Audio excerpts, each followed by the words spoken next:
안녕하세요. 인생사연들 진행자입니다. 오늘도 제 채널에 방문해주셔서 감사합니다. 2026년 4월 25일 사연 시작하도록 하겠습니다. 야, 10년 고생한 거 이걸로 퉁쳐. 고작 이 정도가 네 값어치야. 전 남편이 100만 원짜리 수표를 제 발밑에 던졌습니다. 옆에 서 있던 상간녀가 제 얼굴을 올려다보며 킥킥 웃었고 시어머니는 제 발밑에 굵은 소금을 뿌려댔습니다. 10년간 새벽부터 밤까지 손목인대가 찢어지도록 일해서 키워낸 식당이었습니다. 그 식당에서 저는 쓰레기보다 못한 취급을 받으며 맨손으로 쫓겨났죠. 하지만 그들은 몰랐습니다. 제 가방 밑바닥에 잠들어 있던 서류 한 장의 존재를요. 며칠 뒤 온몸에 문신을 감춘 험악한 사내 수십 명이 트럭을 몰고 그 식당에 들이닥쳤습니다. 그리고 반년 뒤 빗속 골목에서 무릎을 꿇고 양손을 싹싹 비비는 사람은 저가 아니라 전 남편이었죠. 오늘의 사연 시작 전에 구독과 좋아요 눌러주시면 집안에 동기운과 행운이 가득할 겁니다. 구청 민원실 창구 앞 저는 떨리는 손으로 빨간 인주를 찍었습니다. 협의 이혼 합의서 맨 아래칸에 제 도장이 찍히는 순간 10년이라는 세월이 종이장 한 장 위에서 산산조각이 났습니다. 위자료 항목에는 커다란 글씨로 전액 포기라고 적혀 있었죠. 제가 직접 쓴 글씨가 아니었습니다. 전 남편 강준혁이 변호사를 시켜 미리 작성해 온 서류였고 저는 그 서류에 도장만 찍으면 되는 사람이었습니다. 빨리 좀 찍어. 뒤에 사람 기다린다. 강준혁이 창구 옆에 기대선 채로 손목시계를 톡톡 두드리며 말했습니다. 마치 은행에서 번호표 뽑고 기다리는 사람한테 재촉하듯 그렇게 가볍게요. 저는 도장을 찍었습니다. 담당 직원이 서류를 확인하고 접수 도장을 쾅 내리찍는 소리가 민원실 전체에 울렸습니다. 그 소리가 제 가슴팍을 망치로 때리는 것 같았죠. 됐다. 이제 남남이네. 강준혁이 서류 사본을 낚아채듯 집어들며 코웃음을 쳤습니다. 저는 의자에서 일어서면서 다리에 힘이 풀려 창구 모서리를 잡았습니다. 구청 복도로 나서자 시어머니 오복순이 긴 의자에 앉아 다리를 꼬고 기다리고 있었습니다. 오복순은 제 얼굴을 위아래로 훑어보더니 핸드백에서 스마트폰을 꺼냈습니다. 잘됐다, 잘됐어. 아, 이것 좀 봐. 오복순이 스마트폰 화면을 제 눈앞에 들이밀었습니다.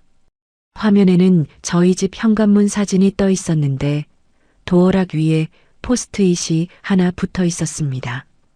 비밀번호 변경 완료라고 오복순의 둥근 글씨체로 적혀 있었죠. 네 짐은 알아서 챙겨.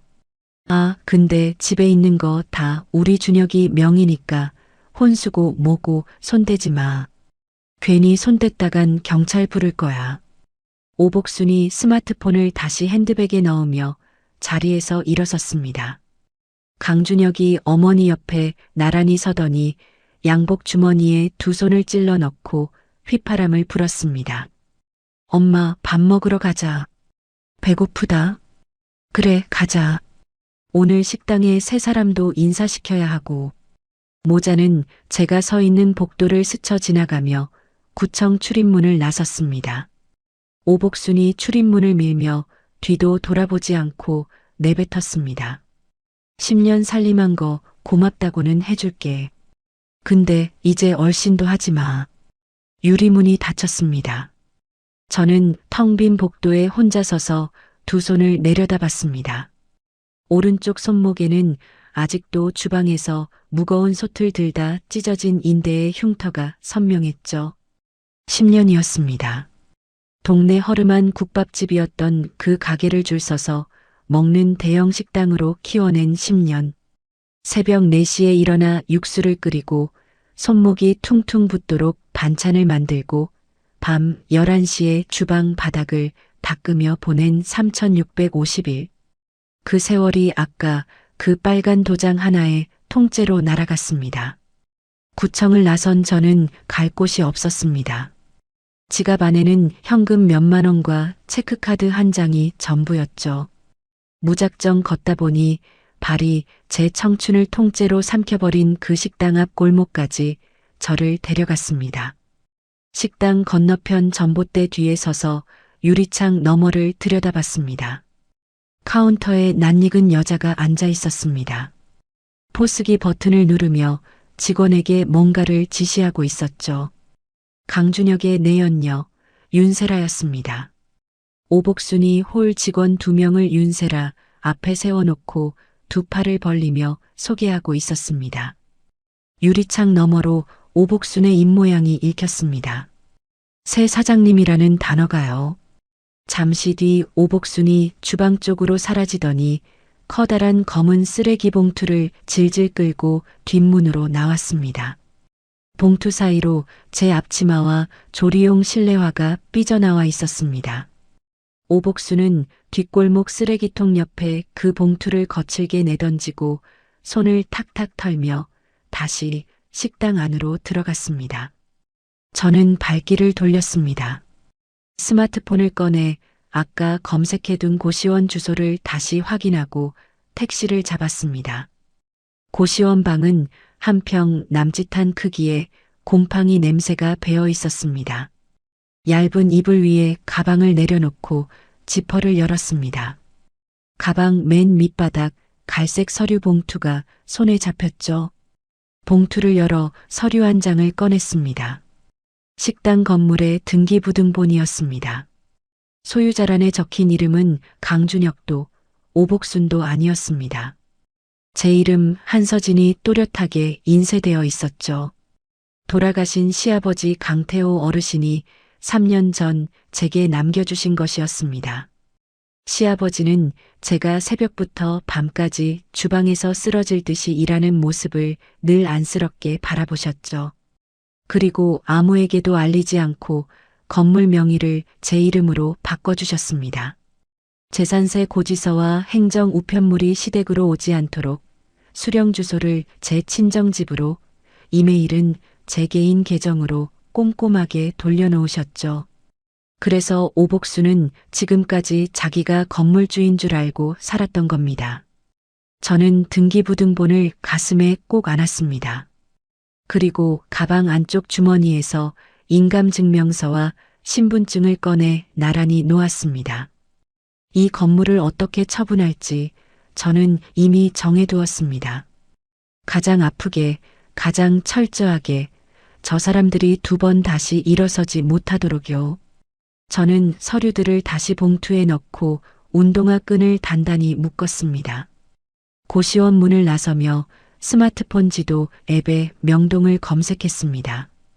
이혼 도장을 찍고 사흘째 되는 날이었습니다. 저는 식당에 두고 온 개인 짐을 마저 챙기기 위해 시댁 식당을 찾아갔습니다. 점심시간이 막 시작된 홀에는 손님들이 제법 앉아 있었죠. 제가 출입문을 열고 들어서자 카운터에 앉아있던 윤세라가 저를 발견하고 눈을 가늘게 떴습니다. 어머, 이게 누구야? 직원들, 저 사람 좀 내보내. 윤세라가 손가락으로 저를 가리키며 홀 직원 2명에게 턱짓을 했습니다. 직원들이 달려와 제 양팔을 잡고 홀 한가운데로 밀쳐냈습니다. 밥을 먹던 손님 5-6명이 일제히 고개를 돌렸죠. 그때 주방 쪽에서 오복순이 굵은 소금 봉지를 들고 나왔습니다. 오복순은 제 발밑에 소금을 한 줌 움켜쥐어 확 뿌리며 이를 드러냈습니다. 재수 없는 것이 어딜 또 기어들어와. 나가 꺼져. 소금 알갱이가 제 구두 위로 흩어졌습니다. 손님들이 수군거리기 시작했고 저는 얼굴이 뜨거워졌지만 입을 꾹 다물었습니다. 주방 문이 다시 열리더니 강준혁이 기름때 묻은 앞치마를 두르고 나왔습니다. 강준혁은 제 꼴을 위아래로 훑어보더니 콧방귀를 뀌며 양복 안주머니에서 수표 한 장을 꺼냈습니다. 야, 10년 고생한 거 이걸로 퉁쳐. 고작 이 정도가 네 값어치야. 강준혁이 100만 원짜리 수표를 제 발밑 바닥에 툭 던졌습니다. 수표가 소금 위에 떨어져 미끄러졌죠. 강준혁은 수표를 던지자마자 뒤돌아서서 윤세라의 허리를 감싸 안았습니다. 윤세라가 강준혁의 어깨에 머리를 기대며 제 얼굴을 빤히 올려다봤습니다. 언니 주워가. 그거라도 어디야. 윤세라가 입꼬리를 올리며 카운터 위에 물컵을 만지작거렸습니다. 저는 바닥에 수표를 내려다봤습니다. 허리를 숙이는 대신 구두 밑창으로 수표를 밟고 지나갔습니다. 주방으로 들어가 선반 맨 위에 올려둔 제 개인 칼 가방만 조용히 챙겨 들었죠. 식당 문을 나서며 뒤를 돌아보지 않았습니다. 골목 끝에서 택시를 잡아 타며 기사에게 목적지를 말했습니다. 명동이요. 을지로 뒷골목 쪽으로 가주세요. 택시가 20분쯤 달려 명동 뒷골목에 멈췄습니다. 좁은 골목 안쪽에 낡은 간판이 하나 걸려 있었죠. 성진 대부업이라는 글씨가 반쯤 벗겨진 간판 아래로 철문이 굳게 닫혀 있었습니다. 겉보기엔 허름한 전당포 같았지만 이 골목 사람들은 다 알고 있었습니다. 이곳이 명동에서 가장 악명 높은 사채업자 장 회장의 본거지라는 것을요. 빌린 돈을 못 갚으면 피도 눈물도 없이 뼈끝까지 추심하는 것으로 소문난 사람이었죠.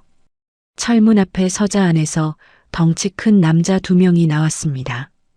어깨가 문짝만한 사내들이 저를 위아래로 훑어보더니 한 명이 턱을 치켜들었습니다. 뭔 일이시오? 회장님을 뵈러 왔습니다. 건물 매매건으로요. 사내들이 서로 눈짓을 교환하더니 저를 안으로 들였습니다.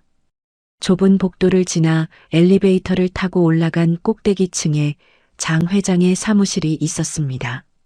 사무실 문이 열리자 담배 연기가 먼저 코를 찔렀습니다. 넓은 가죽 소파에 다리를 꼬고 앉은 남자가 고개를 들었죠. 머리가 반쯤 센 50대 중반의 남자였는데 눈빛이 날카로운 게 웃는 얼굴인데도 등골이 서늘했습니다. 장 회장이었습니다. 앉아봐요. 장 회장이 맞은편 의자를 턱으로 가리켰습니다. 저는 의자에 앉아 가방에서 갈색 서류 봉투를 꺼냈습니다. 등기부등본과 인감증명서를 장 회장 앞 책상 위에 나란히 올려놓았죠. 장 회장이 등기부등본을 집어들고 돋보기 안경을 코끝에 걸치며 서류를 읽었습니다. 주소와 평수를 확인하더니 눈썹이 슬쩍 올라갔습니다. 이거 꽤 알짜배기 물건인데.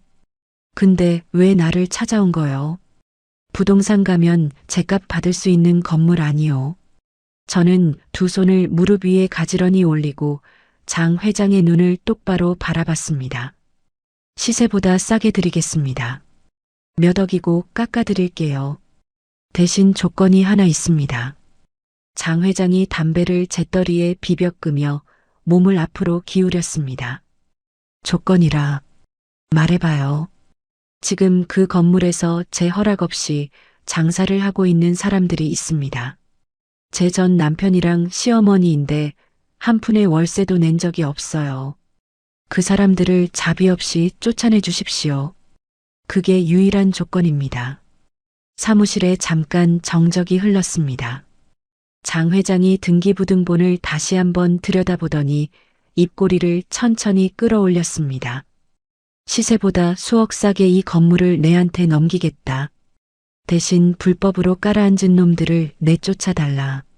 이 말이지. 네. 장 회장이 자리에서 일어나 창가로 걸어갔습니다. 명동 골목 아래를 내려다보며 새 담배에 불을 붙이더니 연기를 길게 내뿜었습니다. 좋소. 마음에 드는 거래야. 장 회장이 돌아서며 책상 서랍에서 매매계약서 양식을 꺼냈습니다. 금액을 적고 제 인감을 확인하고 자신의 도장을 나란히 찍었습니다. 계약서 2장에 빨간 도장이 나란히 찍히는데 5분도 걸리지 않았죠. 장 회장이 금고를 열어 두툼한 수표 묶음을 꺼내 제 앞에 놓았습니다. 성금이요. 나머지는 등기 이전 끝나면 바로 치르겠소. 저는 수표를 받아 가방에 넣었습니다. 장 회장이 사무실 문 옆에 서 있던 부하 2명을 불러 세웠습니다. 야, 내일 아침 관공서 문 열자마자 등기 이전 처리해. 서류 떨어지는 즉시 작업 들어간다. 깔끔하게 밀어. 부하들이 고개를 숙이며 대답했습니다. 알겠습니다, 회장님. 저는 자리에서 일어나 가볍게 인사를 하고 사무실을 나왔습니다. 엘리베이터를 타고 내려와 명동 뒷골목으로 나서자 차가운 바람이 볼을 때렸죠. 저는 가방 안의 수표를 한번 확인하고 다시 택시를 잡았습니다. 시댁 식당에서 2블록 떨어진 후미진 골목에 며칠 전부터 눈여겨둔 빈 상가가 하나 있었습니다. 임대문의 전화번호가 붙은 작은 가게였죠. 택시에서 내려 부동산에 들어가 계약서를 쓰고 성금에서 보증금과 권리금을 치렀습니다. 열쇠를 넘겨받고 빈 상가 문을 열었을 때 먼지 쌓인 작은 공간이 눈에 들어왔습니다. 내일부터 여기에 주방 설비를 들이고 공사를 시작할 겁니다. 저는 빈 가게 한가운데 서서 천장을 올려다보며 깊게 숨을 들이쉬었습니다. 장 회장의 법무팀은 빠르게 움직였습니다. 관공서 업무가 시작되는 오전 9시 건물 소유권 이전 등기가 장 회장 명의로 깔끔하게 마무리됐죠. 그 사이 저는 새 가게에 매달려 있었습니다. 주방 설비업체 기사들이 가스레인지와 업소용 냉장고를 들여놓고 저는 직접 벽에 페인트를 칠했습니다. 간판도 없이 홍보도 없이 제 손으로 끓여낸 된장찌개와 반찬 12가지를 차려놓고 조용히 첫 점심 장사를 시작했습니다. 골목을 지나던 회사원 서너 명이 냄새를 맡고 들어온 게 첫 손님이었죠. 바로 그 시각 시댁 식당에는 우체부가 등기우편 하나를 배달했습니다. 오복순이 카운터에서 등기우편 봉투를 뜯었습니다. 안에는 내용 증명이 들어 있었죠. 수년간 임대료 미납 및 소유주 변경에 따라 임대차 계약을 즉시 해지한다는 내용이었고 발신일란에는 성진대부업이라는 이름이 찍혀 있었습니다. 오복순이 내용 증명을 읽다 말고 코웃음을 쳤습니다. 이게 뭔 사기야? 성진대부업? 이 건물이 내 건물인데 무슨 소유주가 바뀌어? 누가 이런 장난질이야? 오복순이 내용 증명을 양손으로 찢어 쓰레기통에 쑤셔 넣으며 홀 직원을 불렀습니다. 야, 이런 거 오면 그냥 버려. 요즘 사기꾼들이 하도 설쳐서 별걸 다 보내. 홀 직원이 고개를 끄덕이며 쓰레기통을 치웠습니다. 오복순은 아무 일도 없었다는 듯이 윤세라에게 오후 예약 손님 명단을 확인하라고 소리쳤죠. 며칠이 지난 어느 오후였습니다. 강준혁이 식자재를 주문하러 나갔다가 동네 부동산 앞을 지나게 됐습니다. 부동산 유리문 안쪽에서 사장과 손님이 이야기를 나누고 있었는데 강준혁의 귀에 익숙한 주소가 들려왔습니다. 아, 그 건물 말이야. 명동 쪽 대부업체한테 넘어갔다더라고. 사채업자래. 강준혁이 멈칫하며 부동산 문을 벌컥 열었습니다. 지금 무슨 건물이요? 어디가 넘어갔다고요? 부동산 사장이 안경을 밀어 올리며 강준혁을 올려다봤습니다. 아, 거기 식당 하시는 분 맞죠? 그 건물 등기가 바뀌었다는 소문이 돌던데요. 강준혁의 얼굴에서 핏기가 빠졌습니다. 부동산을 뛰쳐나간 강준혁은 곧장 구청으로 달려가 무임 발급기 앞에 섰습니다. 떨리는 손가락으로 건물 주소를 입력하고 등기부등본 발급 버튼을 눌렀죠. 기계가 윙윙거리며 종이를 뱉어냈습니다. 강준혁이 등기부등본을 낚아채듯 잡아들고 소유자란을 확인했습니다. 이전 소유자 한서진, 현 소유자 성진대부업 대표 장영철, 강준혁의 손이 덜덜 떨렸습니다. 이전 소유자에 적힌 이름이 자기 어머니도 자기 자신도 아닌 제 이름이었던 겁니다. 한서진이 건물이 서진이 명의였다고. 강준혁이 등기부등본을 움켜쥔 채 구청 로비에 주저앉았습니다. 두 손으로 머리카락을 쥐어뜯으며 신음을 흘렸죠. 30분 뒤 강준혁이 등기부등본을 들고 식당으로 뛰어들어왔습니다. 오복순이 카운터 뒤에서 장부를 정리하다 아들의 얼굴빛을 보고 일어섰습니다. 준혁아, 왜 그래? 무슨 일이야? 강준혁이 등기부등본을 오복순 앞에 펼쳤습니다. 오복순이 돋보기를 코에 걸치고 서류를 읽어내려갔습니다. 이전 소유자, 한서진현 소유자, 성진 대부업. 오복순의 입술이 바들바들 떨렸습니다. 등기부등본을 쥔 손가락 마디가 하얗게 질렸죠. 이게 무슨 소리야? 이 건물이 그년 이름이었어? 네 아버지가 이 건물을 그년한테 넘긴 거야? 오복순이 카운터를 손바닥으로 내리치며 소리를 질렀습니다. 그리고 그년이 이걸 사채업자한테 팔아넘겼다고? 명동 사채업자한테? 강준혁이 의자에 털썩 주저앉으며 두 손으로 얼굴을 감쌌습니다. 엄마, 며칠 전에 온 그 내용 증명 있잖아. 성진 대부업에서 온 거. 그거 사기가 아니었어. 진짜였다고. 오복순의 얼굴이 시뻘겋게 달아올랐습니다. 내가 찢어버렸잖아, 그걸. 오복순이 쓰레기통 쪽을 돌아봤지만 그 쓰레기는 진작에 수거되어 사라진 뒤였습니다. 지금 당장 그년을 찾아가야 해. 이 건물은 우리 건물이야. 내가 30년 넘게 장사한 건물이라고. 오복순이 앞치마를 벗어 던지며 출입문으로 달려가려 했습니다. 강준혁이 오복순의 팔을 잡아 세웠습니다. 엄마, 서진이가 지금 어디 있는지도 모르잖아. 전화도 안 돼. 그럼 찾아. 동네를 다 뒤져서라도 찾으란 말이야. 그날부터 강준혁과 윤세라는 동네 골목골목을 뒤지기 시작했습니다. 이틀을 헤맨 끝에 윤세라가 시댁식당에서 두 블록 떨어진 골목에서 작은 백반집 하나를 발견했습니다. 간판도 제대로 없는 가게 안에 제가 혼자 서서 국을 끓이고 있는 모습이 유리창 너머로 보였던 거죠. 윤세라가 강준혁에게 전화를 걸었습니다. 찾았어. 이 근처에서 백반집을 차렸더라. 지금 와. 30분도 지나지 않아 강준혁이 도착했습니다. 강준혁은 제 백반집 유리문을 발로 걷어찼습니다.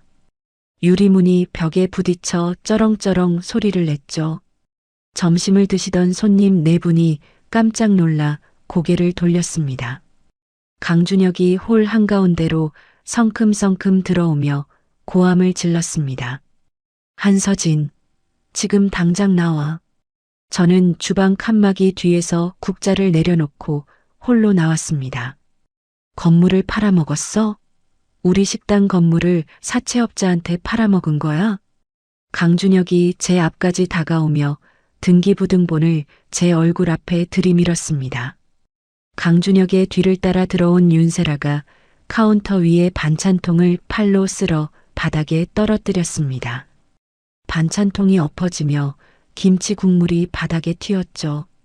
이 도둑년이 시아버지한테 유산을 사기쳐서 빼돌린 거 아니야? 어디서 공동재산을 훔쳐? 윤세라가 제 앞에 서서 손가락으로 제 이마를 찔렀습니다.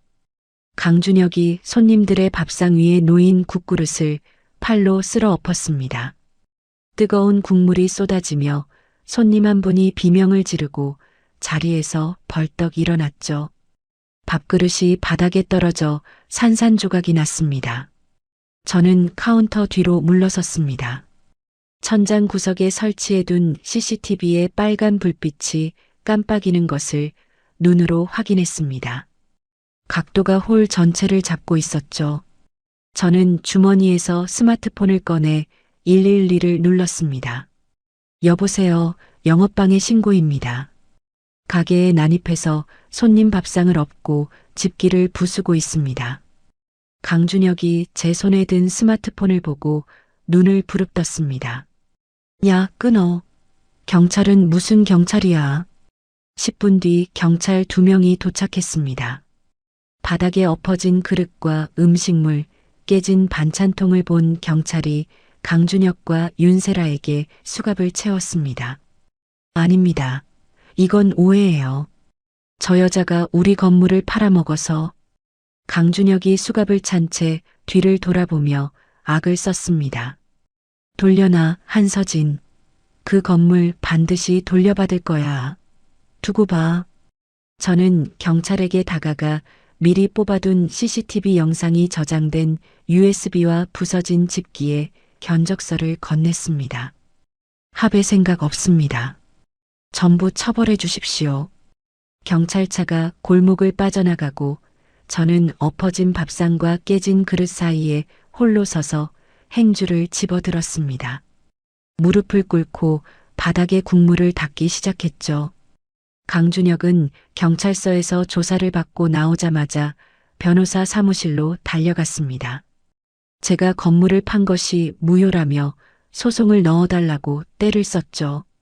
하지만 수년간 제 명의의 건물에서 월세 한 번 내지 않고 장사를 해온 사람이 무슨 권리를 주장할 수 있겠습니까? 변호사는 승산이 없다고 고개를 저었지만 강준혁은 억지로 수임료를 쥐어주며 소송을 밀어붙였습니다. 그 사이 장 회장 쪽은 쉬지 않고 움직였습니다.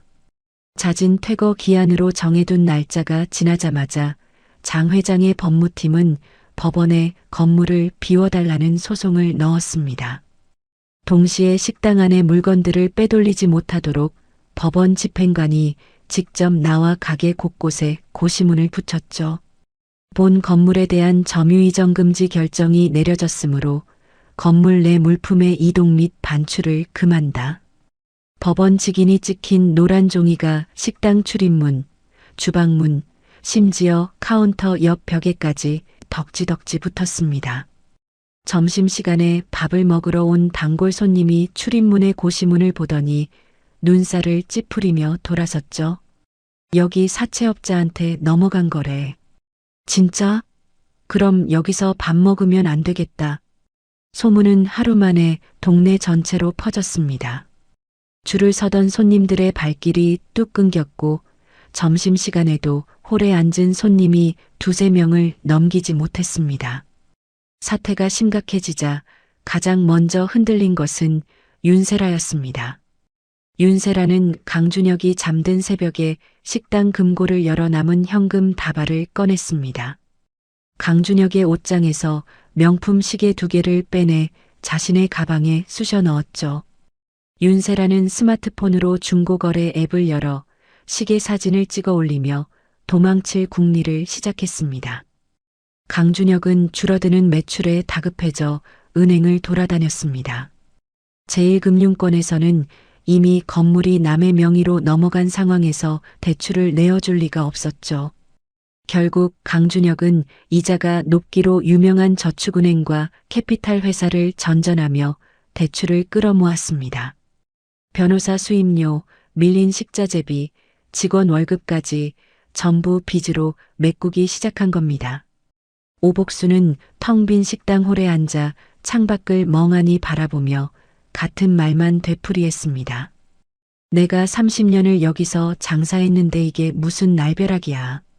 오복순이 카운터에 이마를 박듯 엎드리며 손바닥으로 탁자를 내리쳤습니다.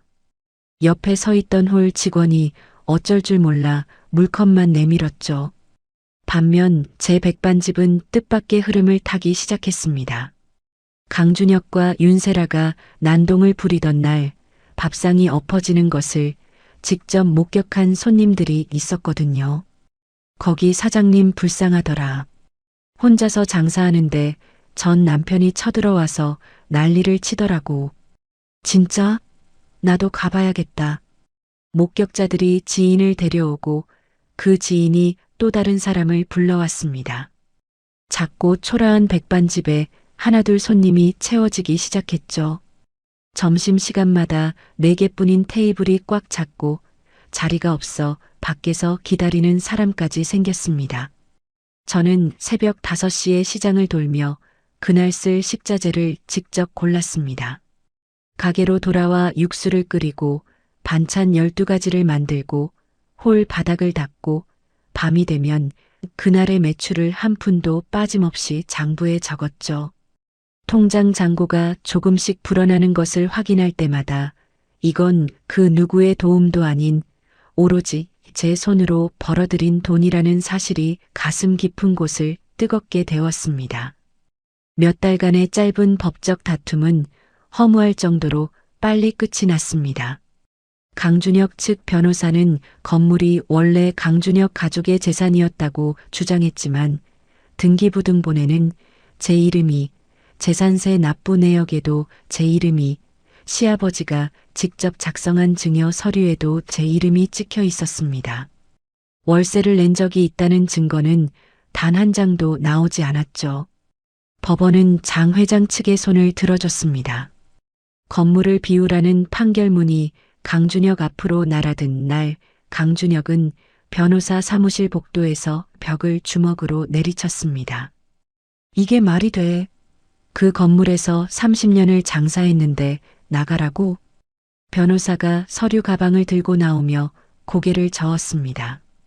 강 사장님, 제가 처음부터 말씀드렸잖습니까? 임대료 납부 기록이 한 건도 없는데 법원이 어떻게 해줄 수가 없습니다. 강준혁이 복도 의자를 발로 걷어찼습니다. 의자가 쓰러지며 복도에 쇳소리가 울렸죠. 판결문을 손에 쥔 장 회장은 그날 저녁 자신의 사무실에서 부하들을 불러 모았습니다. 장 회장이 책상 위에 판결문을 펼치며 담배 연기를 길게 내뿜었습니다. 법원에서 비우라고 했으니까 비워야지. 날짜 잡아. 다음 주 월요일 점심시간. 한 놈도 빠짐없이 밀어내. 부하들이 일제히 고개를 숙였습니다. 알겠습니다, 회장님. 장 회장이 판결문을 접어 양복 안주머니에 넣으며 창밖을 바라봤습니다. 명동 뒷골목의 네온 사인이 장 회장의 얼굴 위에 붉은 빛을 드리웠죠. 저는 그날 밤에도 백반집 주방에서 다음날 쓸 반찬을 만들고 있었습니다. 물을 써는 칼날에 형광등 불빛이 반사될 때마다 며칠 뒤에 벌어질 일이 머릿속에서 또렷하게 그려졌습니다. 법원이 정한 강제 퇴거일, 월요일 점심시간이었습니다. 시댁 식당 앞 도로에 대형 트럭 2대가 나란히 멈춰 섰습니다. 트럭 짐칸에서 검은 점퍼를 입은 남자들이 우르르 쏟아져 내렸죠. 어깨가 떡 벌어진 덩치 큰 사내들이 20명은 넘어 보였습니다. 맨 앞에 선 사내가 식당 출입문을 열어젖히며 안으로 들어섰습니다. 홀에 앉아 밥을 먹던 손님 7명이 일제히 고개를 돌렸죠. 여기 계신 손님들은 지금 바로 나가주십시오. 법원 명령에 의한 강제 집행입니다. 사내가 굵은 목소리로 한번 외치자 손님들이 젓가락을 놓고 허둥지둥 자리에서 일어났습니다. 밥값을 내지도 못한 채 출입문으로 빠져나가는 손님들 사이로 검은 점퍼의 사내들이 줄지어 밀려 들어왔죠. 한 사내가 홀 구석의 의자를 번쩍 들어 트럭 쪽으로 내던졌습니다. 쇠의자가 도로 위에 쨍그렁 부딪히며 튕겨나갔죠. 다른 사내 둘이 테이블을 양쪽에서 잡아들고 출입문 밖으로 내다버렸습니다. 유리컵이 바닥에 떨어져 산산조각이 났고 밥그릇이 깨지며 홀 바닥에 흰 사기 파편이 흩어졌습니다. 주방에서 소리를 듣고 뛰어나온 오복순이 홀을 보고 두 눈이 휘둥그레졌습니다. 검은 점퍼를 입은 사내들이 식당 집기를 하나씩 들어 밖으로 내던지고 있었거든요. 야, 이놈들아. 뭐 하는 짓이야? 여기가 어디라고 남의 가게에서 행패야. 오복순이 주방으로 되돌아가더니 물바가지에 물을 가득 담아 가지고 나왔습니다. 사내 하나를 향해 물을 확 끼얹고 다시 카운터 위에 놓인 굵은 소금 봉지를 집어들어 사방으로 뿌려댔습니다. 나가. 다 나가라고. 내가 이 건물 주인이야. 30년을 여기서 장사했어. 30년. 오복순이 소금 봉지를 내던지며 악을 썼지만 사내들은 눈 하나 깜짝하지 않았습니다. 오복순의 고함 따위는 귀에 들어오지도 않는다는 듯이 벽에 걸린 액자를 뜯어내고 냉장고를 질질 끌어냈죠. 그때 식당 출입문이 열리며 장 회장이 들어섰습니다. 회색 양복에 검은 코트를 걸친 장 회장은 난장판이 된 홀 바닥을 느긋하게 둘러보며 양복 주머니에서 담배를 꺼내 물었습니다. 부하 한 명이 재빠르게 라이터를 켜불을 붙여줬죠. 장 회장이 담배 연기를 한 모금 빨아들이며 아수라장 속에 홀로 서 있는 오복순을 바라봤습니다. 오복순은 장 회장을 노려보며 손가락을 들이밀었습니다. 당신이 대장이야? 당장 이것들 데리고 나가. 여기는 내 건물이라고, 이 사기꾼들아. 장 회장이 담배를 재떨이도 없는 바닥에 비벼 끄며 오복순 앞으로 천천히 걸어갔습니다. 두 사람 사이의 거리가 한 걸음 남았을 때 장 회장이 양복 안주머니에서 접혀있던 서류 한 장을 꺼냈습니다. 어르신, 나는 명동에서 돈놀이하는 장영철이라는 사람이요. 이 건물 새 주인. 장 회장이 매매 계약서를 펼쳐 오복순의 얼굴 앞에 들이밀었습니다. 계약서 맨 아래에 찍힌 빨간 도장 2개가 오복순의 눈에 들어왔죠. 매도일란의 한서진, 매수일란의 장영철. 오복순의 눈동자가 매도일란의 제 이름 위에서 멈췄습니다. 한서진. 오복순이 계약서를 잡으려 손을 뻗었지만 장 회장이 서류를 슬쩍 뒤로 빼며 고개를 저었습니다. 만지지 마시오. 원본이니까. 오복순의 입술이 파르르 떨렸습니다. 자신이 30년간 주인이라고 믿어 의심치 않았던 이 건물이 며느리 이름으로 되어 있었고 그 며느리가 자기 눈앞에 이 사내한테 팔아넘겼다는 사실이 한꺼번에 머리를 때린 겁니다. 그년이 건물을 당신한테. 오복순의 목소리가 가늘게 떨리다 끊어졌습니다. 오복순의 두 눈이 뒤집히더니 오른손으로 뒷목을 움켜쥐었습니다. 무릎이 먼저 꺾이고 상체가 앞으로 고꾸라지며 오복순이 식당 타일 바닥 위에 쓰러졌습니다. 입가에 거품이 부글부글 끓어올랐죠. 엄마. 주방 쪽에서 뛰어나온 강준혁이 바닥에 쓰러진 오복순을 껴안았습니다. 오복순의 몸이 축 늘어져 있었고 눈은 반쯤 감겨 흰자만 보였습니다. 엄마, 정신 차려. 엄마. 강준혁이 오복순의 뺨을 가볍게 두드리며 소리를 질렀습니다. 주변의 사내들은 멈추지 않았습니다. 주방에서 솥을 끌어내고 벽에 붙은 선반을 뜯어내는 소리가 쉴 새 없이 이어졌죠. 강준혁이 벌떡 일어나 장 회장에게 달려들었습니다. 주먹을 치켜들어 장 회장의 얼굴을 향해 휘둘렀죠. 하지만 주먹이 닿기도 전에 양옆에서 사내 2명이 강준혁의 팔을 낚아채 비틀었습니다. 강준혁이 무릎을 꿇리며 바닥에 얼굴이 눌렸습니다. 차가운 타일 바닥에 강준혁의 뺨이 짓눌리며 신음이 새어나왔죠. 이 손 나. 장 회장이 강준혁을 내려다보며 코트 주머니에 손을 찔러 넣었습니다. 여기 물건 하나라도 빼돌리면 그땐 나한테 빚진 거요. 내 돈 떼먹은 놈이 어떻게 되는지는 동네 사람들한테 물어보시오. 그 틈에 카운터 뒤에 있던 윤세라가 금고를 열었습니다. 금고 안에 남은 현금 다발을 가방에 쓸어 담고 주방 뒷문 쪽으로 몸을 숨겼죠. 뒷문을 열고 골목으로 빠져나가려는 순간 밖에서 지키고 있던 사내 하나가 윤세라의 가방끈을 잡아챘습니다. 어디 가시오? 윤세라가 가방을 놓지 않으려 버둥거렸지만 사내가 가방째 윤세라를 잡아당겨 골목 바닥에 내동댕이 쳤습니다. 가방이 열리며 현금 다발이 더러운 골목 바닥에 흩어졌죠. 119 구급차가 도착했습니다. 구급대원 2명이 들것을 들고 식당 안으로 뛰어들어왔습니다. 오복순이 들것에 실려나가는 와중에도 사내들은 작업을 멈추지 않았습니다. 간판을 뜯어내고 남은 집기를 모조리 도로변 펜스 밖으로 내던졌죠. 냄비, 국자, 식탁, 의자, 간판 조각이 도로 위에 쓰레기처럼 널브러졌습니다. 저는 길 건너 제 백반집 창가에 서 있었습니다. 유리창 너머로 그 모든 것이 보였죠.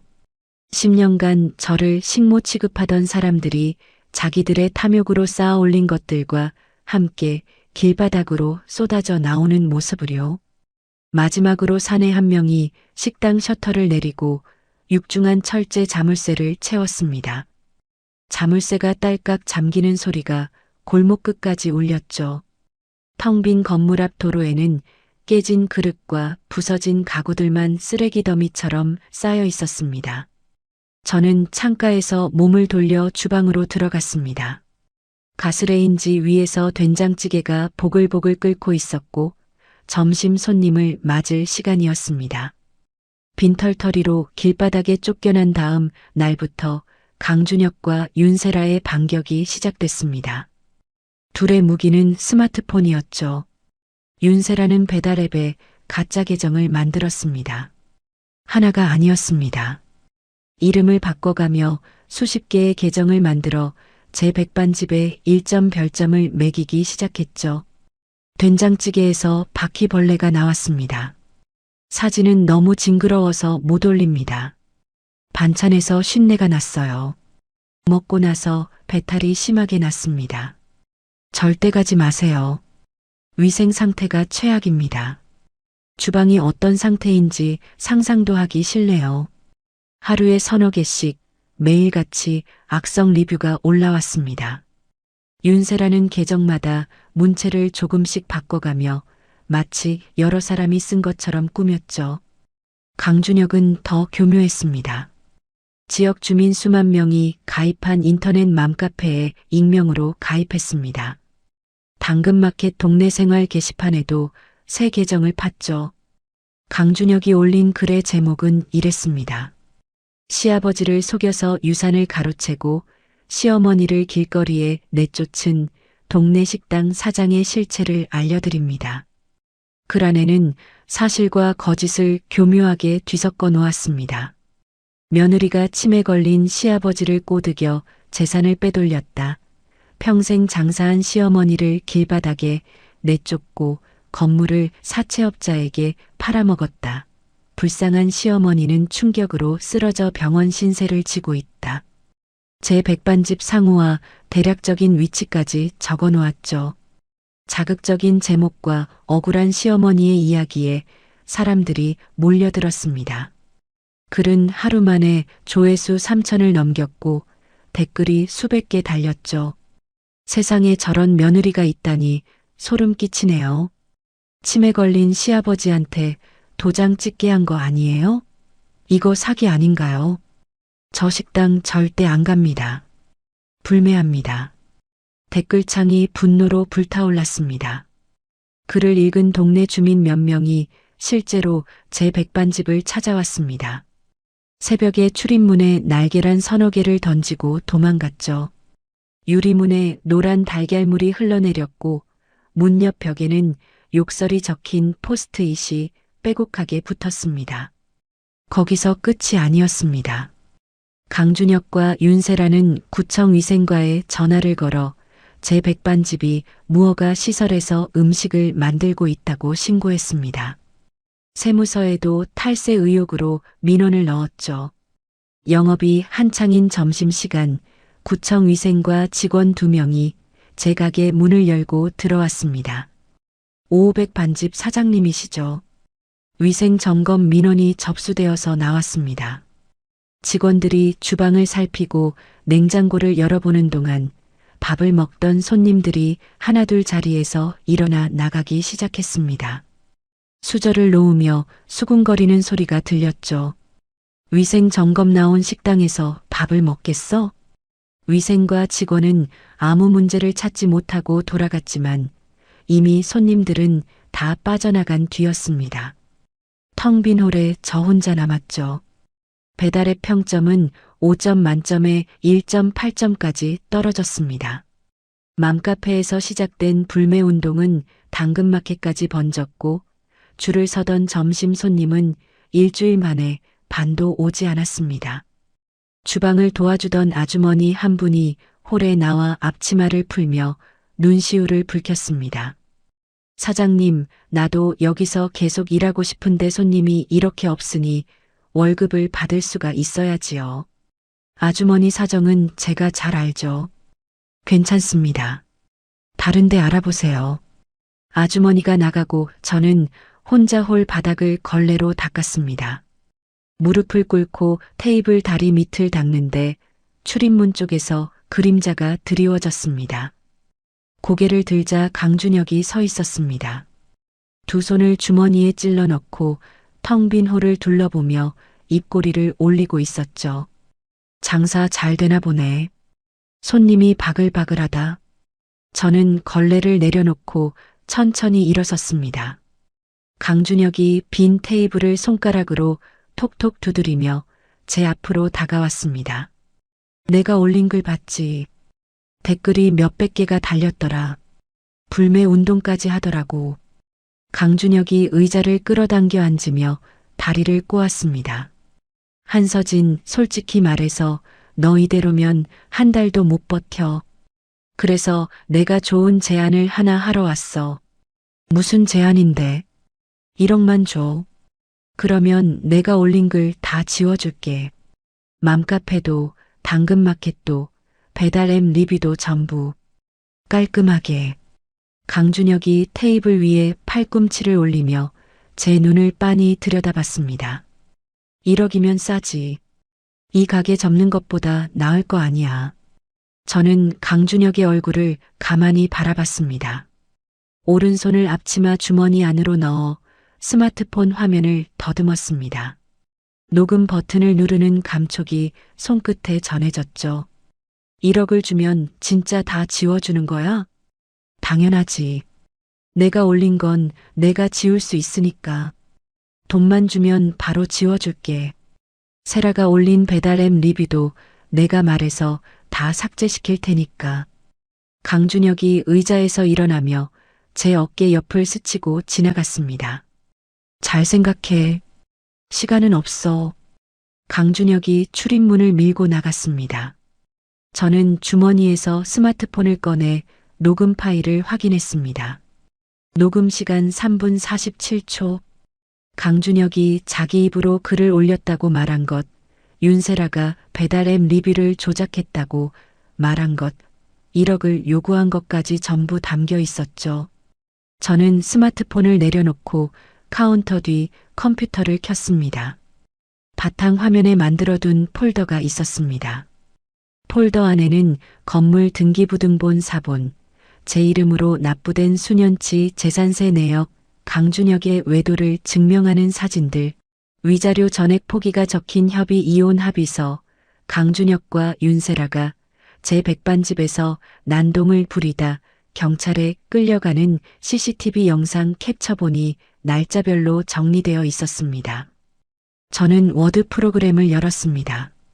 감정적인 단어는 한 글자도 쓰지 않을 겁니다. 서류와 증거만으로 누가 거짓말을 하고 있는지 보여줄 겁니다. 저는 키보드 위에 손가락을 올리고 첫 문장을 타이핑하기 시작했습니다. 며칠 뒤 이른 아침, 저는 컴퓨터 앞에 앉아 완성된 글을 마지막으로 한 번 더 읽었습니다. 감정적인 문장은 전부 지웠고 서류와 증거 사진의 순서를 다시 한번 확인했죠. 마우스 커서를 업로드 버튼 위에 올려놓고 숨을 한번 깊이 들이쉰 뒤 클릭했습니다. 지역 맘카페와 당근마켓 동네생활 게시판에 글이 동시에 올라갔습니다. 허위 사실로 고통받고 있는 500 반집 사장입니다. 글의 첫머리에 건물 등기부등본 원본 사진을 올렸습니다. 소유자란에 찍힌 제 이름과 날짜가 선명했죠. 바로 아래에 제 이름으로 납부된 수년치 재산세 고지서 내역을 나란히 붙였습니다. 개인정보 부분만 모자이크 처리하고 나머지는 그대로 보이게 했죠. 이 건물은 돌아가신 시아버지께서 제게 직접 명의를 넘겨주신 건물입니다. 재산세도 수년간 제가 납부했습니다. 치매 걸린 시아버지를 속였다는 주장은 사실이 아닙니다. 그 아래에 협의 이혼 합의서 사본을 첨부했습니다. 강준혁의 외도가 이혼 사유로 적혀 있었고 위자료 전액 포기 항목이 또렷하게 보였죠. 제가 남편의 외도로 이혼을 했고 위자료도 한 푼 받지 못했습니다. 가정을 파탄낸 것은 제가 아닙니다. 다음으로 CCTV 영상 캡처본 4장을 순서대로 올렸습니다. 강준혁이 제 백반집에 들어와 손님의 밥상을 팔로 쓸어엎는 장면, 국그릇이 바닥에 떨어져 깨지는 장면, 윤세라가 카운터 위에 반찬통을 바닥에 쏟는 장면, 수갑을 차고 경찰에 끌려나가는 강준혁의 뒷모습, 4장의 사진 아래에 한 줄을 적었습니다. 이 사람들이 제 가게에 찾아와서 손님들의 밥상을 엎고 집기를 부쉈습니다. 현재 재물손괴와 영업방해로 고소가 접수된 상태입니다. 마지막이었습니다. 강준혁의 녹취록 텍스트를 올렸죠. 내가 올린 글 봤지. 댓글이 몇백 개가 달렸더라. 1억만 줘. 그러면 내가 올린 글 다 지워줄게. 세라가 올린 배달앱 리뷰도 내가 말해서 다 삭제시킬 테니까. 강준혁이 자기 입으로 글을 올렸다고 인정한 부분, 윤세라의 배달앱 리뷰 조작을 시인한 부분, 1억 원을 요구하며 협박한 부분이 토씨 하나 빠지지 않고 적혀 있었습니다. 이상이 제가 겪고 있는 일의 전부입니다. 판단은 이 글을 읽으시는 분들께 맡기겠습니다. 글을 올리고 스마트폰을 뒤집어 놓은 채 주방으로 들어갔습니다. 오늘도 점심 장사 준비를 해야 했으니까요. 반응은 제가 예상한 것보다 빨랐습니다. 글이 올라간 지 1시간 만에 조회수가 1000을 넘겼습니다. 2시간 뒤에는 5000을 찍었죠. 댓글이 쏟아지기 시작했습니다. 등기부등본이랑 재산세 내역이면 확실한 거 아닌가요? 시아버지가 직접 넘겨준 건물이 맞네요. 녹취록 보세요. 자기가 올렸다고 직접 말했잖아. 이거 완전 협박 아니에요? 세상에 이혼당하고 위자료도 못 받은 사람한테 이런 짓을 했단 말이야? 전 남편이 올린 글 보고 저도 욕했는데 완전히 속았네요. 사장님 죄송합니다. 불과 몇 시간 전까지 저를 마녀 사냥하던 사람들이 등기부등본과 녹취록 앞에서 입장을 바꾸기 시작했습니다. 분노의 방향이 뒤집어진 겁니다. 맘카페 게시판에 새로운 글들이 줄줄이 올라왔습니다. 전 남편 강준혁 고발합니다. 허위 사실 유포에 협박까지. 배달앱 별점 테러 패턴 분석해봤어요. 한 회원이 배달앱에 달린 1점 리뷰 수십 개의 작성 시간과 문체를 하나하나 비교 분석한 글을 올렸습니다. 리뷰가 올라온 시간대가 거의 일정했고 비슷한 단어와 문장 구조가 반복되고 있었죠. 이거 한 사람이 계정 바꿔가면서 쓴 거 맞습니다. 경찰에 신고합시다. 맘카페 회원 30명 넘게 이름을 올려 윤세라를 사이버 명예훼손으로 경찰에 집단 고발장을 접수했습니다. 그날 저녁 맘카페와 당근마켓 곳곳에 제 백반집 주소가 공유되기 시작했습니다. 이 사장님 억울하게 당한 거 다 읽었어요. 우리가 돈줄 내줍시다. 내일 점심에 가족이랑 갈게요. 좌표 찍어주세요. 배달앱으로 주문할게요. 다들 5점 리뷰 달아주세요. 다음날 아침 7시 가게 문을 열려고 셔터를 올리는데 눈을 의심했습니다. 가게 앞 골목에 사람들이 줄을 서 있었거든요. 10명, 20명이 아니었습니다. 골목 끝까지 줄이 이어져 있었죠. 맨 앞에 선 아주머니가 저를 보며 손을 흔들었습니다. 사장님, 맘카페 보고 왔어요. 힘내세요. 뒤에 서 있던 젊은 부부가 고개를 끄덕이며 말했습니다. 글 다 읽었습니다. 저희가 많이 먹고 갈게요. 저는 고개를 숙여 인사했습니다. 목이 메어 말이 나오지 않았죠. 주방에 들어가 가스불을 켜고 육수 냄비를 올렸습니다. 혼자 일할 수밖에 없었습니다. 반찬을 담고 밥을 퍼서 내고 그릇을 치우고 다시 반찬을 담았죠. 손이 4개라도 모자랄 지경이었습니다. 배달앱에는 주문 알림이 쉴 새 없이 울렸습니다. 포스기 화면에 주문이 쌓여 스크롤을 내려도 끝이 보이지 않았죠. 5점 리뷰가 줄줄이 달렸습니다. 사장님 된장찌개 진짜 맛있어요. 맘카페 보고 왔는데 단골 될 것 같아요. 응원합니다. 앞으로 자주 올게요. 점심시간이 끝날 때까지 테이블이 한 번도 비지 않았습니다. 밖에서 기다리는 줄이 줄어들 기미가 보이지 않아 저는 죄송하다고 고개를 숙이며 매진 안내를 붙여야 했죠.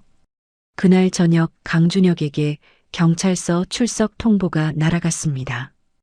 허위 사실 유포와 영업방해 혐의였습니다.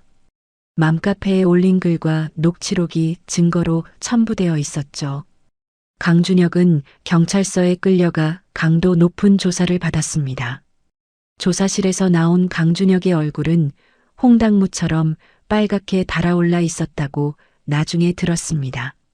그날 이후 강준혁은 동네에서 얼굴을 들고 다닐 수 없게 됐습니다. 편의점에 들어가면 직원이 알아보고 수군거렸고 길을 걸으면 지나가는 사람이 스마트폰을 들어 사진을 찍었죠. 맘카페에 얼굴이 공개된 건 아니었지만 좁은 동네에서 소문은 빛보다 빠르게 퍼졌습니다.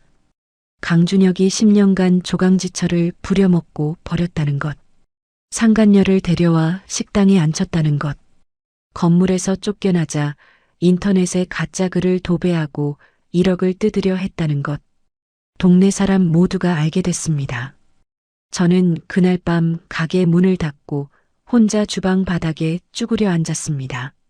하루 종일 쉬지 않고 움직인 2 다리가 후들거렸죠. 스마트폰을 꺼내 배달 앱을 열어보니 5점 리뷰가 화면을 가득 채우고 있었습니다. 평점이 1.8점에서 4.6점으로 올라가 있었죠. 스마트폰을 가슴에 안고 천장을 올려다봤습니다. 형광등 불빛이 눈에 들어와 눈물인지 불빛인지 모를 것이 볼을 타고 흘러내렸습니다. 반년이 흘렀습니다. 제가 팔아넘겼던 시댁식당 건물은 완전히 다른 모습으로 바뀌어 있었습니다. 장 회장의 자본이 투입되어 번듯한 대형 프랜차이즈 매장이 들어섰고 밤낮 없이 환한 불빛을 밝히며 손님들로 북적였죠. 그 건물 앞을 지나갈 때면 오복순이 소금을 뿌리던 홀도 제가 새벽부터 육수를 끓이던 주방도 흔적 없이 사라졌다는 것을 실감했습니다. 강준혁은 완전히 무너졌습니다. 무리하게 끌어다 쓴 대출 이자가 눈덩이처럼 불어났고 억지로 밀어붙인 소송에서 진, 뒤, 장 회장 측이 걸어온 손해배상 청구까지 겹쳤죠. 수억 원의 빚더미에 깔린 강준혁은 제대로 된 일자리를 구할 수도 없었습니다. 건설 현장과 물류 창고를 전전하며 일용직으로 하루하루를 버텼지만 번 돈은 고스란히 빚 갚는데 빨려 들어갔죠. 장 회장 쪽에서 보낸 사람들이 강준혁의 일터까지 찾아와 독촉을 했고 강준혁은 번호를 바꿔가며 이 동네 저 동네로 도망을 다녔습니다. 윤세라는 진작에 사라졌습니다. 강준혁이 빈털터리가 된 것을 확인하자마자 배달앱 리뷰 조작 건으로 경찰 조사를 받던 중에 짐을 싸서 야반도주를 해버린 겁니다. 강준혁의 통장에 남아있던 얼마 안 되는 돈까지 빼들고 떠났다는 소문이 돌았죠. 강준혁에게 남은 건 빚과 정가 기록뿐이었습니다. 오복순의 소식은 동네 사람들 입을 통해 간간히 들려왔습니다. 강제 퇴거날 쓰러진 뒤 병원에 실려갔던 오복순은 몸 한쪽을 제대로 쓰지 못하게 됐다고 했습니다. 큰 병원에 오래 있을 형편이 되지 못해 산동네 꼭대기 좁은 월세방으로 옮겨졌다는 이야기를 들었죠. 강준혁이 빚쟁이한테 쫓기느라 얼굴을 비추지 못하니 오복수는 그 좁은 방에 혼자 누워 하루를 보내고 있다고 했습니다. 동네 반찬 가게 주인 아주머니가 제 백반집에 들러 밥을 먹다가 슬쩍 말을 꺼낸 적이 있었죠. 사장님 시어머니 있잖아요. 요즘 동네 복지사가 가끔 들르는데 볼 때마다 며느리 이름을 부르면서 온다더라고요. 저는 국그릇을 테이블에 내려놓으며 대꾸하지 않았습니다. 아주머니가 숟가락을 들며 혼잣말처럼 중얼거렸습니다. 밥 타령을 하신대요. 며느리가 해주던 밥이 먹고 싶다고. 저는 주방으로 돌아가 다음 손님 반찬을 준비했습니다. 어느 저녁이었습니다. 하늘에서 비가 내리기 시작했죠. 가늘던 빗줄기가 점점 굵어지며 골목 바닥에 물웅덩이가 고였습니다. 저녁 장사를 마치고 마지막 손님을 보낸 뒤 저는 홀 테이블을 행주로 닦고 있었습니다. 밖에서 인기척이 느껴져 유리창 쪽을 돌아봤죠. 빗속에 사람 하나가 서 있었습니다. 후드 달린 점퍼를 뒤집어 쓰고 있었는데 점퍼가 비에 흠뻑 젖어 어깨에 달라붙어 있었죠. 유리창에 코를 거의 대다시피 하고 안을 들여다보고 있었습니다. 강준혁이었습니다. 반년 전의 강준혁이 아니었습니다. 광대뼈가 툭 튀어나올 만큼 볼살이 빠져 있었고 눈 밑에 시커먼 그림자가 내려앉아 있었죠. 점퍼 지퍼 사이로 보이는 목덜미가 거무튀튀하게 탄 것이 며칠째 씻지 못한 사람 같았습니다. 강준혁이 유리창 너머로 저와 눈이 마주쳤습니다. 강준혁의 입술이 달싹거렸지만 유리창 밖의 빗소리에 묻혀 아무 소리도 들리지 않았죠. 강준혁이 천천히 무릎을 꿇었습니다. 비에 젖은 골목 바닥에 두 무릎이 닿았고 바짓단이 물웅덩이에 잠겼습니다. 강준혁이 두 손을 모아 비비기 시작했습니다. 손바닥을 맞대고 빌듯이 간절하게 쉬지 않고요. 서진아. 유리창 너머로 강준혁의 목소리가 가물가물 들려왔습니다. 서진아, 나 잘못했어. 다 내가 잘못한 거야. 제발 고소만 취하해줘. 그것만이라도. 강준혁의 목소리가 갈라졌습니다. 빗물이 강준혁의 얼굴을 타고 흘러내렸는데 그것이 빗물인지 다른 것인지 구분이 되지 않았죠. 밥 한 끼만 먹여줘. 이틀째 아무것도 못 먹었어. 제발. 강준혁이 무릎을 꿇은 채 두 손을 비비며 고개를 숙였습니다. 이마가 젖은 바닥에 거의 닿을 듯이 숙여졌죠. 저는 행주를 테이블 위에 내려놓고 유리창 앞에 섰습니다. 빗속에서 무릎 꿇고 양손을 비비는 강준혁의 모습을 내려다봤습니다.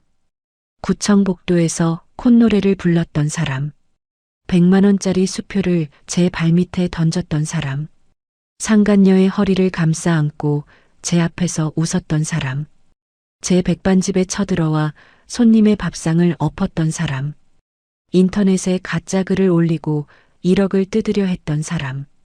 저는 유리창에서 한 걸음 물러섰습니다. 벽에 걸린 블라인드 끈을 잡고 천천히 아래로 당겼습니다. 블라인드가 사르르 내려오며 강준혁의 얼굴이 아래에서부터 지워졌습니다. 이마가 사라지고 눈이 사라지고 마지막으로 바닥에 닿을 듯 숙인 고개가 사라졌죠.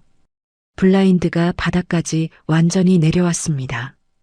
밖에서 강준혁이 무어라 소리치는 것 같았지만 빗소리에 섞여 알아들을 수 없었습니다. 저는 돌아서서 주방 불을 껐습니다. 홀 조명을 하나씩 끄고 카운터에 앉아 오늘의 매출을 장부에 적었습니다. 제 백반집은 맘카페 주민들의 꾸준한 응원과 입소문 덕분에 매일 문전성시를 이루고 있었습니다. 지난달에는 벌어들인 수익으로 바로 옆 상가의 계약까지 마쳤죠. 벽을 터서 홀을 2배로 넓히는 공사가 다음 주면 끝날 예정이었습니다. 장부를 덮고 서랍에서 사업자 등록증을 꺼냈습니다. 대표자 한서진이라는 세 글자가 선명했죠. 스마트폰 뱅킹 앱을 열어 통장 잔고를 확인했습니다. 제 이름으로 된 통장에 찍힌 숫자가 반년 전 고시원 방에서 몇만 원짜리 지갑을 들여다보던 때와는 비교할 수 없을 만큼 불어나 있었습니다. 사업자 등록증을 서랍에 넣고 자리에서 일어났습니다. 홀 조명을 모두 끄고 출입문을 나서며 셔터를 내렸습니다. 비가 그쳐 있었습니다. 골목 바닥에 물웅덩이 위로 가로등 불빛이 일렁였고 강준혁은 이미 사라진 뒤였죠. 저는 하늘을 올려다봤습니다. 구름 사이로 빈틈이 벌어지며 별 하나가 보였습니다. 차가운 밤 공기를 가슴 가득 들이마시고 천천히 내쉬었습니다. 내일 새벽 5시에 시장을 돌아야 합니다. 넓어진 가게에 채울 반찬거리를 골라야 하니까요. 저는 운동화 끈을 고쳐 메고 고시원 쪽으로 걸음을 옮겼습니다. 여러분, 여기까지 한서진 씨의 이야기였습니다. 소금을 뿌리며 며느리를 쫓아내던 시어머니는 좁은 월세방에 홀로 누워 그 며느리가 차려주던 밥상을 그리워하고 있습니다. 수표를 발밑에 던지며 콧방귀를 뀌던 전 남편은 빚쟁이에게 쫓기다 빗속 골목에서 무릎을 꿇고 밥 한 끼를 구걸했죠. 카운터에 앉아 새 안주인 행세를 하던 상간녀는 돈만 챙겨들고 야반도주에 버렸고요. 남의 10년을 공짜로 삼키고도 감사할 줄 몰랐던 사람들의 최후입니다. 한서진의 복수는 단순히 건물을 팔아넘긴 것이 아니었습니다. 켜켜이 쌓인 서름 속에서 짓밟혔던 자기 자신을 되찾은 과정이었죠. 쓰레기 봉투에 담겨 뒷골목에 내던져졌던 사람이 자기 이름 석자가 박힌 가게 앞에서 당당히 셔터를 올리기까지 그 길이 얼마나 외롭고 한이 서렸을지 비슷한 세월을 보내신 분들은 가슴이 미어지도록 아실 겁니다. 여러분은 어떻게 생각하시나요? 살다 보면 가장 가까운 사람에게 가장 깊은 상처를 받을 때가 있습니다. 가족이라는 이름 아래 내 것을 내어주고 또 내어주다 보면 문득 돌아보게 되죠. 정작 나라는 사람은 어디에도 없더라고요. 가족은 성이 같은 사람이 아니라 내가 쓰러질 때 손을 잡아주는 사람입니다. 오늘도 묵묵히 자기 자리를 지키고 계신 모든 분들께 이 이야기가 작은 위로가 되었으면 좋겠습니다. 이야기를 끝까지 들어주신 분이 계시다면 잘 들었다고 댓글 하나만 남겨주세요. 오늘도 사연을 끝까지 들어주신 시청자 여러분 정말 감사합니다. 항상 다양하고 재밌는 이야기 들고 올 수 있도록 노력하는 채널이 되도록 하겠습니다. 항상 좋은 일만 가득하시길 바라겠습니다.